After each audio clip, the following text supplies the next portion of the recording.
Good evening to everyone with or without ears. My name is Marlo, and as every evening, I am bringing you the newest news from the land of millions of musicians, but not one free dentist. The borders might still be closed, but my mouth remains open, and so here we go with the freshly squeezed gossip from the Střechovicki forest.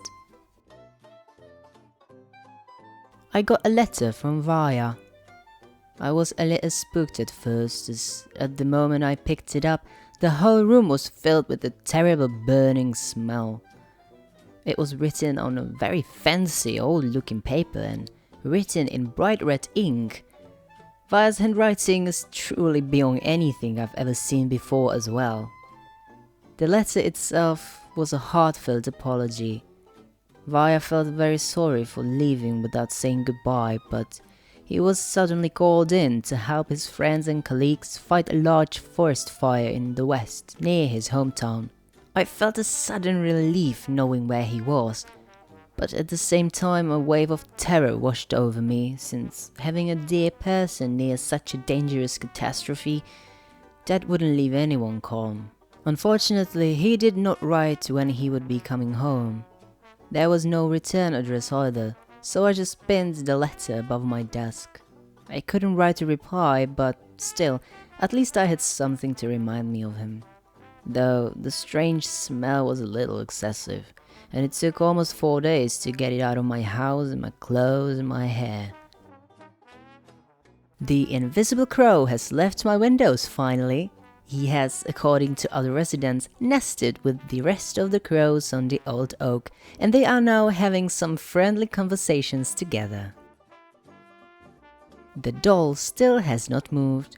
I knitted her a tiny little hat and gloves so that she doesn't freeze in my pantry. I'm waiting. Coming up next, a public announcement from the Asociace jehličnatých stromů Čech a Moravy, that is the Coniferous Trees of Bohemia and Moravia Association. Dear forest residents, October has come to an end. It is time for you to start thinking about your future. We highly recommend going to the forest and picking the perfect Christmas tree within the next 2 weeks.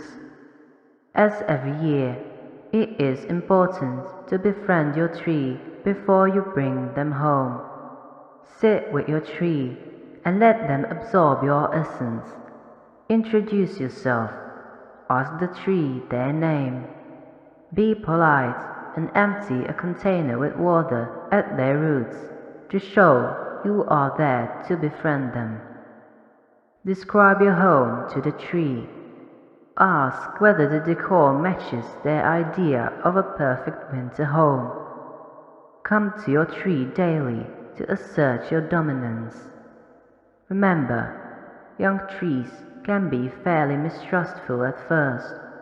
Persuade them by describing all the ornaments you are going to decorate the tree with. Only this way you will prevent your tree from screaming throughout the whole Christmas holidays. Good luck. Don't forget, we stab so that you don't have to. Well, that reminds me that it is about time I started working on those Christmas presents. We have quite a few new faces around here this year, so make sure to get to know them before you present them with the fancy alpaca wool socks, only to find out they don't have any feet. And as every year, I would like to remind everyone that I am allergic to nuts, horses and debug boxes.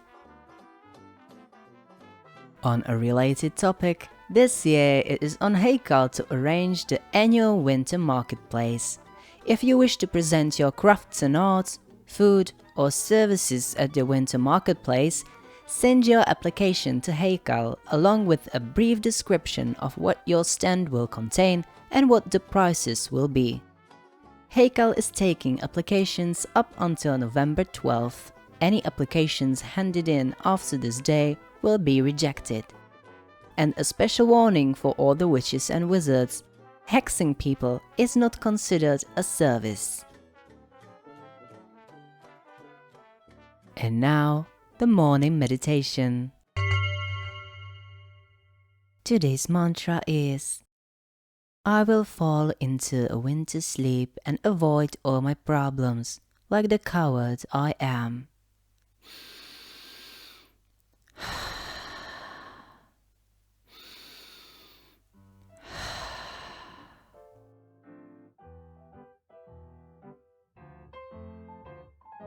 Good night, Střechovice. Good night, England. And good night to you, Prince Charles.